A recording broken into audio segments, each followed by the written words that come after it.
Hello and welcome to another video. In this one, we're going to be talking about interviewing. Specifically, we're going to be talking about system design interviews, which are a bit different than your classical programming interview. I did a video on that, so I'll link that in the description. But today we're talking about design interviews. And the main difference and like the big, surprise about design interviews is you're not really going to be writing code for much of it or any of it in the ideal situation. And I haven't really seen many things prepare you well for those, so I'm going to walk you through the general structure of them, how I approach them, and what you want to know going into one of them. And the first thing is we're probably not going to be writing any code today. We're probably going to be drawing stuff instead. That is generally the structure that these take. If you find yourself writing code during them, you're probably approaching it incorrectly, and you should take a step back and think about a bigger picture. All right, anyway, let's get started. So the first thing that's going to happen in your design interview is you're going to do quick chit-chat introductions with your interviewer, and you want to keep these as short as possible. You want to have as much time as possible to solve your problem and not waste your time on the fluff. And most of the time, that little fluff at the beginning doesn't impact your actual grade on your interview anyway. And so you want to, keep it as short as possible, short and sweet. This is where I practice my short introduction about my background. I talk about, how long I've been in industry, some of the stuff that I've done, what I like to focus on, etc. And then I move on from there because it's not important. Next, what will usually happen is the interviewer will present the problem. The example problem that I was going to use today, I actually can't talk about because, my company might use it as one of their interview questions. So we're going to talk about a different problem, and we'll sort of mock solve it later. And so this might be where the interview sits down and describes the problem. In this case, we're going to be building a Twitter clone or a Threads clone. Yeah, an X clone. A message feed clone. And usually what you want to do is you want to let the interviewer describe the entirety of the problem. Don't interrupt them. If you interrupt them early on in the interview, it's going to set them off for the rest of it. So let them describe the problem in its entirety. Then you're going to want to ask some clarifying questions. It's important to show some interest, and usually the problem will be intentionally vague, so you'll want to pull out details that are not necessarily stated in the problem. Things that are important are rate limits or any assumptions that you're going to make. So for instance, if somebody said make a Twitter clone, you might want to ask like how many people are going to be using this, what sort of do we have a lot of power users on this platform? Are we targeting a particular demographic, or is this global? What sort of retention periods are we dealing with? Those sorts of questions. If you have experience with building global applications, you might ask about data and privacy laws, like what sort of stuff we need to maintain. How do we build that into our system? Usually you're looking for scale and anything that doesn't make sense in the problem. For something like a Twitter feed, it's pretty, like if you've used Twitter, you know what it looks like and it makes sense. If you haven't used Twitter, well, then you'll probably want to poke around and learn more about how, what they're specifically asking for. Usually for me, this is like, they have two parts of your API for building a Twitter feed. There's something where you can submit a post, and there's a thing where you can view posts. And so you'll design both parts of that thing. And you'll make sure to, say like, okay, well, if we're only designing this for an internal platform, we probably don't care about, making it massively scalable, and we can probably, design our system much simpler rather than having to handle scale. Now, obviously, if they're asking in an interview, they probably don't care about a simple system. They're probably asking for you to scale something, so keep that in mind. You'll probably want to do some small amount of math based on the answers to the questions you get to get some ideas of like queries per second or data sizes or things like that, so that you can plan further on in your design for those sorts of things. Now it is, less important to know the actual limits of them, but more demonstrate that you're thinking about them and that it's something that's being factored into your design. All right, once you've sort of collected your thoughts on that, you've understood the problem, you've talk a little bit about various constraints of the problem. Then you can move on to actually solving the problem. Now, most design questions, almost all design questions that are, building a system, designing a system, will fall into one of two categories. The first is a read-heavy application, and the second is a write-heavy application. And it's going to change how you solve either of those. In the case of Twitter, it's sort of ambiguous whether it's a read or write-heavy platform based on how it's being used. If you talk about, normal Twitter, it is very much a write, or, it has a lot of writes, but it is a very read-heavy platform. Most people are just clicking on Twitter and scrolling. They're not posting, several times a second or, 1,000 times a day, where you would think about something more write-heavy. A write-heavy platform might be like a voting platform or a ticket sales platform. That's actually one of the designs that I like to ask is, how do you design a I hate using Ticketmaster. How do we make a better Ticketmaster that doesn't suck? Like, building like a wait queue for people and purchasing tickets and having seat reservations and that sort of thing. But anyway, I digress. You're going to be designing, either a write-heavy or a read-heavy application, and you should kind of understand what components are going to fit into that. Now, independent of what solution you're trying to solve, there are 8 things that I recommend knowing a technology and being able to talk about that technology and being able to fit that technology as a little puzzle piece into your design. The first of those is a relational / row-based database. We'll put a little notes together. So the first one is a relational database. These are your kind of classical SQL stores where, you have tables, you have joins, you have those sorts of operations, primary keys, append, insert, those sort of things.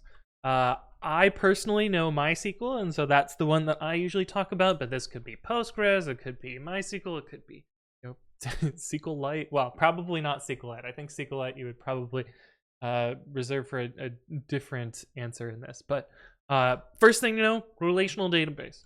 Second thing to know, a key value store or a document database, one of the two. These are things like MongoDB or Dynamo, or if you're doing AWS specific, but any sort of key value store. I actually don't know Mongo very well. I know Dynamo fairly well, and so I usually talk about that. Even though it is AWS specific, you can sort of demonstrate some knowledge about being AWS specific there.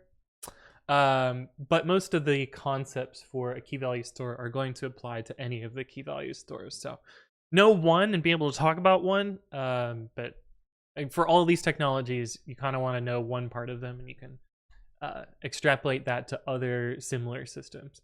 And when you're going to be designing your system at the end, you can talk generically about, I'm going to use a key value store here, rather than saying, oh, I'm going to pick MongoDB and I'm going to scale it in this particular way.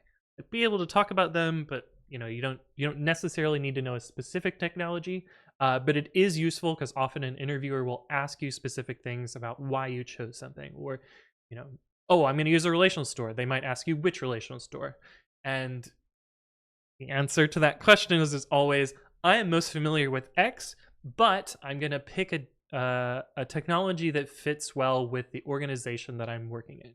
If there's MySQL experts and precedents for using MySQL, even if I think Postgres is a slightly better choice for it, I'm going to go with where there's institutional knowledge in my organization, blah, blah, blah. You'll be able to recite something like that when that comes up. Next is a caching store. This is useful if you have repeated data, or a high read on a particular set of values, or you need to do caching. It's caching. For these, I know Memcached, but you could also use Redis or any other similar system. But again, know one, be able to talk about one, but you can usually just say cache, draw a blob for a cache. Next is a PubSub / queuing system. I know queues and PubSub aren't exactly the same, but often you can interchange them in your design. I know Kafka is the one that I usually point at for this. Kafka is really, really complicated though. Well, it can be really simple, but it is complicated in general. But it is a good one to know. If you want something more like proprietary, you can SQS or SNS if you're in Amazon land. These are the ones that I know really well. I actually don't know Kafka all that well, other than I've set it up a few times and I've poked around with it. But I know these ones really well, and so they're things that I can talk about. But the idea of a queuing or pub/sub system is more important than knowing this. Queuing and pub/sub can fit into a design where you need, a fire hose of input and then being able to fan out processing of it later. Do aggregation or stuff like that. So that's where you'll fit this puzzle piece into your designs. Now we get into more of the well, I guess not all of these are super fringy, but these are things that are less important to know super well and more just like you can hand wave your way away from these. And first of these is a load balancer. You're going to have a load balancer in basically every design that you make, because you're going to be taking in requests from something and then hopefully scaling your webs or whatever in some sort of way. There's a whole bunch of these. Yeah, you can pick yours. If you want to go proprietary, you can talk about like Amazon ALBs, or you can talk about running Nginx or etc. But you can usually get away with just drawing a blob diagram and saying this is the load balancer. One thing that often comes up when talking about load balancers is the interviewer will ask like what algorithm the load balancer uses, and this is often like a trick question. There isn't necessarily a good answer to that. Load balancers have sort of figured this out, and so usually it's I'll just use whatever the default algorithm is. Or round robin works pretty well, but sometimes you want to balance it based on whether a worker is available or not. You can kind of talk your way through this, but knowing that specifically is usually not that important. And usually picking a load balancer algorithm isn't important to your actual system. But know a little bit about various load balancer algorithms can be useful. Another is a high write throughput columnar store.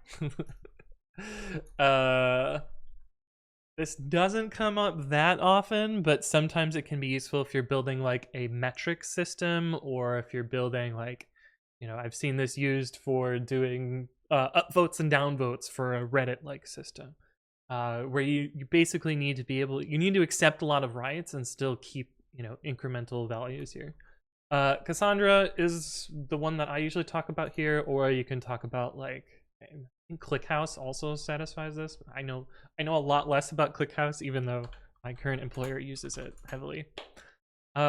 Next is a service discovery system. And I actually find that this is an interesting one to put on this list here, because you usually don't really need to do this when you're actually designing your system. You just connect the lines and pretend magic makes services be able to talk to each other. But at the core of all these designs, there is actually a service discovery system that's hooking up service to service. I usually talk about either Synapse HA Proxy, which is the one that I know really well, or Envoy has a big system for this. And actually, the fun thing about this is you can often derail your entire interview and just talk about a service discovery system. I actually think this is a really interesting way that things are hooked up together, and like, how does a service know to talk to another service? That can be an entire interview. And often, like, it's okay to derail an interview and talk about a specific subset of a system, because maybe it demonstrates well that you know how these particular things work. Oh, yeah, Synapse HA Proxy or Envoy. But yeah, you can go down a whole rabbit hole talking about this particular thing. This is less important to know. Again, like, the more important ones are kind of your first four here, and these are again the more fringe ones. And the last is some sort of consistency system. I don't have a good way of classifying what this is. It's basically Zookeeper. Being able to talk about like how to make something strongly consistent. You rarely need this. Sometimes it's helpful, but I actually don't know Zookeeper very well, but I have thrown it into a design before for this particular system. Okay, cool. So these are the kind of things that you want to know up front. These are your puzzle pieces that you're going to be building into your design. And then, well, I guess we sort of skipped around, but we're at the actual design part. We've kind of taken in what the problem is. We've decided whether it's read heavy or write heavy, and now we're at the point where we're going to be starting to write. We're drawing blobs and small APIs. We're not writing any code. We're really just talking about the operations that occur, what people walk through as users, and how that's going to interact with our system. And almost all designs are going to start with a load balancer, where you're going to be taking in, oh god, really big text size. Sure, this is better. Load balancer, where you're going to be taking in requests from users, and you're going to be sending them to some sort of web tier. And yeah, pick a drawing tool that you're comfortable with. I'm just using Paint because that's what my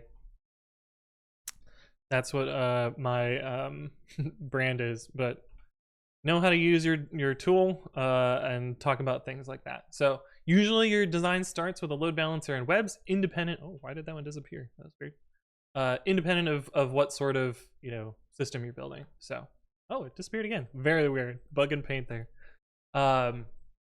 Usually you'll want to talk about why you're picking a load balancer, why you're picking webs. The reason here is I want to be able to scale my webs horizontally, and typically you're designing in like a stateless system. Webs here being your application, your web server, etc. I guess it would be good to know a web server technology, but it really doesn't matter. Programming language doesn't matter.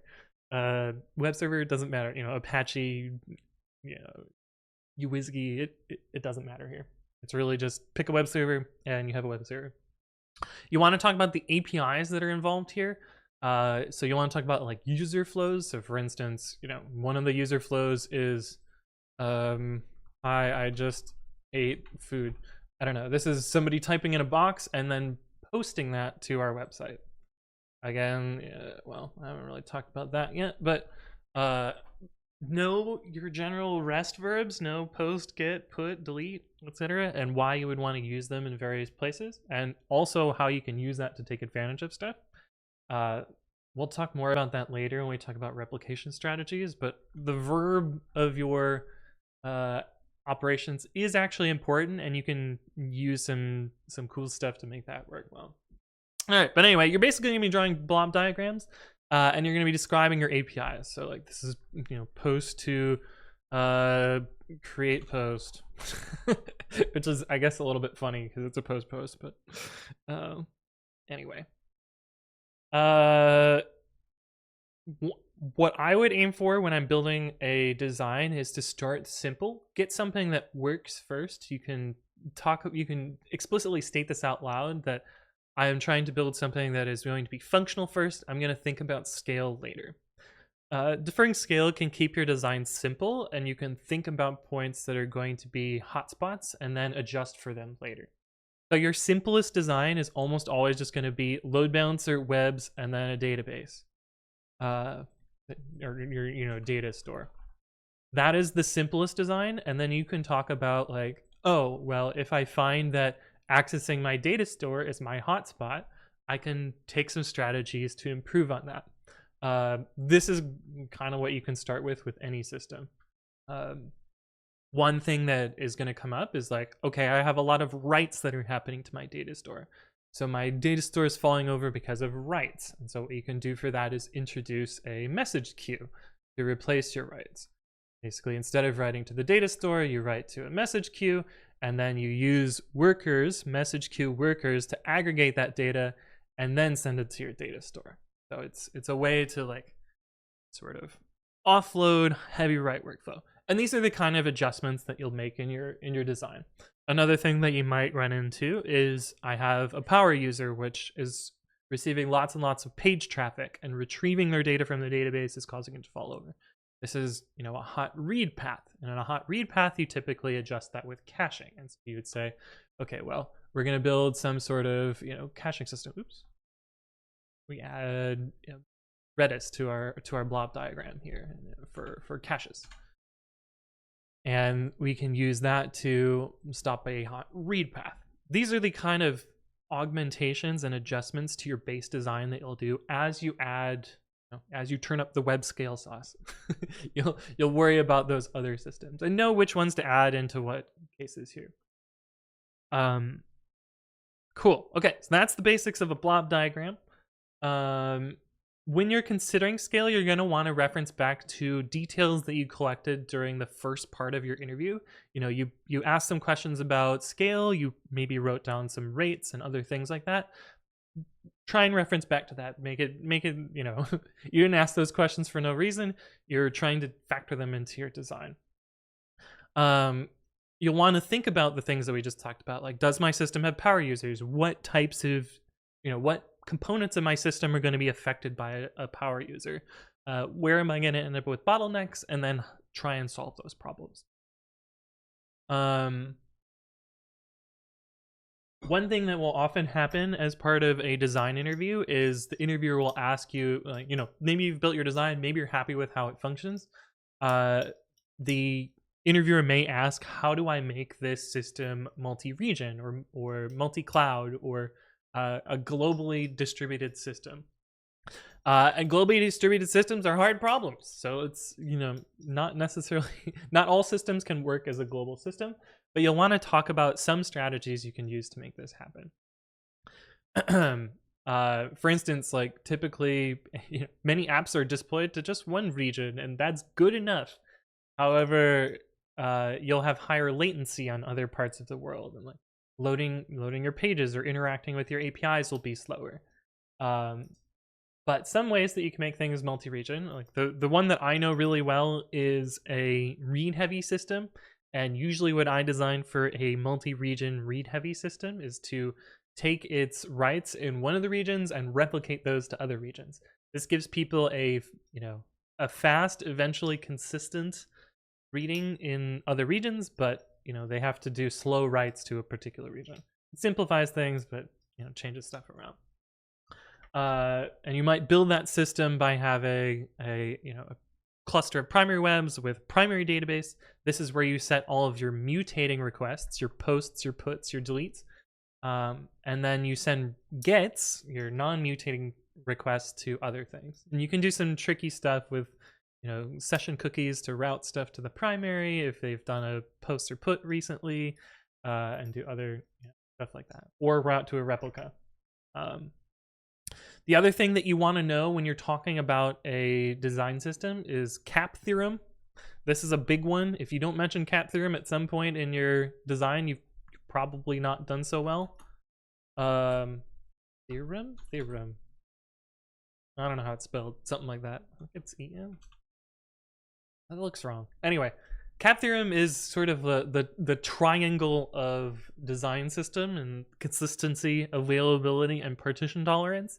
And you basically pick two, or if it's a bad system, you pick 1 or 0. But usually you want to understand what you're optimizing for. Like if you're a payments processor, you probably care a lot more about consistency, because you don't want to, charge people twice or charge them not at all or have money disappear. If you're,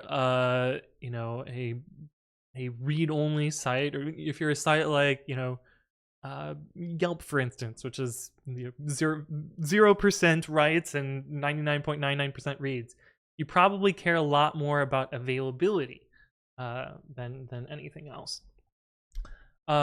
Most of the systems that I tend to build during an interview are eventually consistent. This allows you to, not care so much about the like instantly correct of your system, and instead build things into queues or key value stores or other things that aren't necessarily going to reflect reality immediately, and allow you to focus more on the availability and the partitioning of things. Being able to replicate your data store, or have a lot of a load balancer with as many webs as you want to handle your availability.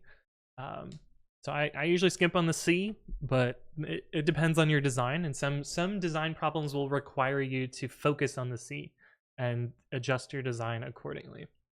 One question that I've seen for this is an auction type website where you really want, very specifically want one item to go to one person and one payment to happen to one person, rather than 4 people paying for an item and only one of them getting them. And so consistency is very important there. designing a Ticketmaster system. Again, consistency is something that you have to think about. Okay, so we sort of talked about like a read-heavy system. Oh, I guess we did talk about a write-heavy system, like using a key value or using a queue or a message bus to take in a bunch of writes and then processing them to eventually put them in your data store. One thing that I didn't talk about a lot there is you can often use aggregation to cheat on this. So one design problem that I've asked a bunch of times actually is to write a metric system where somebody clicks on a thing and we record they have done one click, and then eventually we want to know aggregated clicks for how many people are clicking on something. And this is something where like a queue system with basically a distributed MapReduce where you put all the individual ones into a queue, you have a worker that aggregates them. You can even have multiple layers of aggregation so that you sort of binary search down to a small aggregated number and then throw that into a database. It's a way to reduce the number of writes that you're doing for something that is high write throughput. Cool. Okay, so that's kind of the basics of how you approach a design problem. Usually after you've built your basic design, there will be some sort of twist to the problem. And usually during that twist, you're either going to be adding more APIs, adding more systems, or adjusting some functionality that you have. One common thing that is, I think the most common one is to add some sort of metrics or logging system to your design. And yeah, I usually cheat and just use some sort of message bus for that. But that's kind of my walkthrough of how to approach a design problem. There's a lot of stuff here and a lot of different pieces that you can put together. But you'll notice that we never wrote any code during here. You might sometimes think about algorithmic parts of your problem, like you might talk about the hashing algorithms that you choose, or like why why you can do tricky things with posts, and the first thing I'm going to do is write it to a cache and then write it to the database. Write through versus write to the database, read it back, and how you can lose data and stuff like that. You might talk about the algorithmic parts, but you're never going to write code for these. And if somebody's asking you to write code, it's probably a little bit, I guess you can adapt on the spot. Oh, I have one other thing that I wrote down that I forgot to talk about. One thing that is also important to note is to talk about consistent hashing. This comes up in almost any interview, and if you know your key value store, you probably already know this concept, but it's something that you want to be able to discuss, because it's often, 9 times out of 10, if you're using a key value store, you want to be able to talk about consistent hashing. And sort of how a key value store scales up and down. Accordingly, if you're dealing with a relational database, you want to be able to talk about replication strategies or primary promotion. These are the two main additional things that come off of this. I don't know. There really isn't anything interesting about caching stores other than, like, I guess, eviction policies and. Yeah. Anyway, there's additional subproblems to each of these, and I think they're good to know, but they aren't necessarily going to be the focus of your design interview.